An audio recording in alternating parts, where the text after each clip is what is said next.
Hilonggo. Please subscribe And like. Good morning, sirs. Good morning, Commodore. Good morning po, Sir Commissioner Carl. Sir, bago po ang lahat, sa mga hindi po nakakaalam, dahil for 1 month lang po kayong na-assign. Sir, pwede po bang magpakilala po ulit kung ano po yung signation nyo? Ano po yung... Magandang umaga po sa lahat. Magandang po sa lahat. Ako po si Carl Legaspi. Ako po ang bagong Commissioner at Large o ng National Youth Commission na naglalayo po. Ang aming po mandato ay pangalagaan po ang ating kabataan sa lahat po ng aspeto ng pamahalaan. At ako po ay na-appoint last September 5. Tanda ko pa po. Kasabay po ating chairperson na si Ginoong Joseph Francisco Ortega, o mas kilala po bilang Jeff Ortega ng La Union, kaya solid third po siya.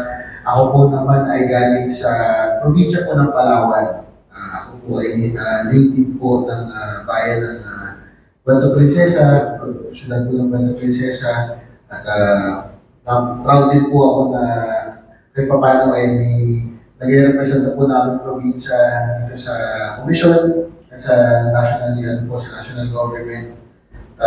Ako po ay nagmula sa House of Representatives. Ako po ay umpisa doon bilang researcher, staff sa Congress, hanggang naging director po, at yun po, nagkaroon makakataon po na makapagsumiti po ng aking magnanais na apply sa sa komisyon, nabigyan ko ng pagkakataon din ni Presidente na ma-appoint tayo, at malaking pasasalamat po kay President Bongbong Marcos po sa tiwala. Ngayon po, ako ay bilang Commissioner at Large, ako po ay chairperson po ng dalawang committee sa National Youth Commission. Ang trabaho po kasi namin bilang commission po ay gumawa ng mga policies at agenda po para na sa ibubuti ng kabataan natin. At kami po yung nakikipag-ugnayan sa iba't ibang ahensya ng pamahalaan na makagawa po tayo ng makabuluhang mga proyekto para sa sa kabataan natin. Kasama na po dyan, siyempre, yung sa puniyang kabataan na pinaka po yan, grassroots level po talaga ng ating serbisyo po sa ating mga kabataan. At ako po yung committee na hawak ko po ay Committee on Governance at yung Peace Building and National Security. Kaya po, mula nung ako po inaupo, actively po kami ni Commodore J, nakapag-ugnayan po kami as soon as na kuha ko po ang appointment mula sa Malacanang na nais ko pong maging advokasya sa National Youth Commission bilang part po ng aking portfolio ay yung paglalaban nga po ng ating karapatan kasarilan sa West Philippine Sea. Dahil bilang po taga-Palawan, nakita ko po sa akin mga mata yung epekto po ng sitwasyon na kung papabayaan po natin, mahayaan po natin mga dayuhan, maghimasok at tapakan po yung ating mga teritoryo. Ano po yun? Nais ko pong mapukaw, magising po yung mga kabataan natin sa issue na yan, dahil alam ko po ang pagiging makabayan, ano po yan, brand po ng Pangulo Marcos yan.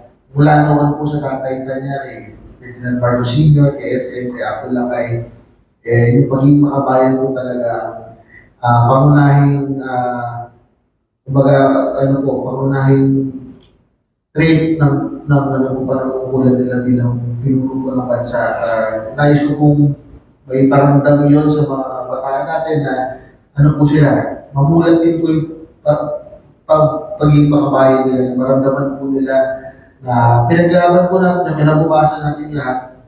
Sabi nga po ni Presidente dun sa SONA niya, yung nais na po talaga ng pukaw ang alaman at ang awareness po ng kabataan pagdating po sa West Philippine Sea. At kami nga po yung susunod na salinlahi ang dapat po makumunga dyan sa advocacy na yan. At yun po, bilang Commissioner at Large, yun po yung nahis ko pong panungkulan po. Papasalamat po ako sa kina Commander Jay sa Philippine Coast Guard at sa Transparency Initiative na mabigyan po tayo ng boses na kabataan po kasama po ng pamahalaan na maglaban po yung ating karapatan sa West Philippine Sea at ating pong kasarinlan sa kabuuan. Yun lang po. Maraming salamat po. Pakilala ko na tayo sa aking sarili. Commissioner, follow-up question lang po. Ano po yung magiging programs, advocacies, or mga maiambag ng national youth para sa pakikipaglaban po natin sa West Philippines? Bilang siyempre bilang National Commission kami po yung kaharap talaga ng mga kabataan natin. Galing po sa mga barangay, sa pamamagitan ng sagot ng mga kabataan, at pati na rin po sa mga paaralan. Kasi po, constituents po namin, nais po namin pagsagawa ng mga campus tours, mga forum sa mga universities, sa mga eskwelahan po, kada probinsya. Nais po namin gawin yung buong bansa na magkaroon po tayo ng mga engagements with the schools na magkaroon po tayo ng discussion tungkol sa West Philippine Sea. Kaya kami po, lumalapit po kami sa CHED at sa DepEd na maisama po yung diskusyon tungkol sa West Philippine Sea para po sa ating kabataan at magkaroon po ng programa na pwede po natin mapag-usapan yung issue na ito. Kaya yun po ang namin, ang agenda po namin, yung mga pag-organize po ng mga campus listening tours po para tungkol sa West Philippine Sea. So, siyempre po, yung gamit na rin po social media, magkaroon po tayo ng mga information campaign, iba't-ibang platform po na natin yan, may malagaran po natin kung mausapin tungkol sa issue na yan sa mga kabataan. Kasi po, siyempre, kabataan po active sa social media, sa Twitter, sa Instagram, Facebook, TikTok.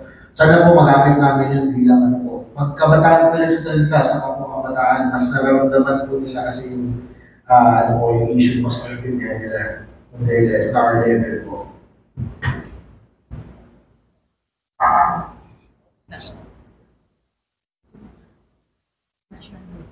Okay. Next. Ano kung nag-start na kayo? Commissioner, kailan po kaya yung target date nyo para sa start po ng mga programs? So po na-umpisa po namin siya. For yung linggo po mismo ng pagka-appoint sa akin, nagawa po kami ni Commodore J sa Palawan po. May mga nasa higit kumulang 1,000 atin natin, isa mga estudyante po yung tumalo. Nagkaroon po kami ng forum po sa po nagsalita si Commodore J, naliwanag po niya sa kabataan natin kung ano nga po yung sitwasyon. Ginawa po namin yung sa Palawan kasi ako po bilang taga doon, naramdaman ko po na doon maganda po umpisa yung kampanya po natin na magkaroon po ng information campaign. Nakita po namin doon, kahit sa Palawan po mismo, hindi pa nila ganun naiintindihan yung issue natin tungkol sa West Philippine Sea kasi nga parang ang dayuhan po ng pakiramdam, malayo sa sikmura. Sinusubukan po namin ilapit yung sitwasyon at ilapit sa mga bagay na naiintindihan nila. Tulad po ng pagkain. Dati po, nung lumalaki kami sa Palawan, yung kinakain namin na huli na seafood, yung huli ng araw na yun. Ngayon po, hirap na kami. Isang linggo, bago kami makakuha ng fresh na huli. Bakit po? Kasi nga, yung traditional po na hinuhulihan ng mga isla natin, hinaharangan na po sila ng mga Chinese fishing vessels po sa West Philippine Sea na dati naman po hindi ginagawa. Kaya yung mga ganong issue po, napakita natin sa mga kabataan at naunawaan po nila, na-appreciate nila bakit nga ganun kahirap yung epekto ng ng panghimasok po ng mga barko ng China. At yun po, yung sunod po namin balak gawin, per sa ibang probinsya naman, alam po sila, Commodore J, magsasagawa po ng engagement po sa November sa Baguio. Gusto po namin sumama doon. I-organize po sila na fun run para po sa kabataan. Tayo po yung gusto na namin makasama po kami sa sa activity nila sa November. Ayun po siguro ang susunod na natin, engagement natin ngayong November po sa Baguio. Joshi. About commission. Kay Commodore na daw po. Okay lang. Kay Commissioner. Yes, Kay Commissioner. Okay lang po. Kay ano sa programa ba natin doon sa West Philippines sa iyo? Ano ba rin ba natin yung mga out of school youth na mga kabataan katulad na sa mga barangay nga hindi naman na nag-aaral. So may paano ba magiging ano nun pag-organize na sa mga kabataan na yun? O under ba sila ng barangay o ski Opo. federation nung ganun magkakaroon tayo na para sa mapagbigay din tayo ng kaalaman. Diyan po magiging importante yung participation po ng SK. Kaya gusto po sana lahat lahat ng officials po ng SK makausap namin tungkol sa West Philippines. Yun po talaga yung specific na topic na gusto namin. Ang SK po talaga kasi nakaka-identify kung sino sa mga barangay na rin out of school. At sana po, para magamit natin sa magandang, magamit natin yung energy nila sa tamang paraan po.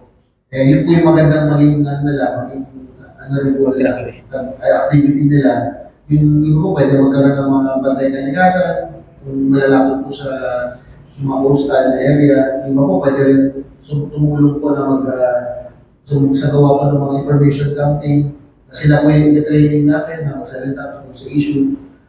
Siyempre po, may kakaibat din po na sahod para sa kanila.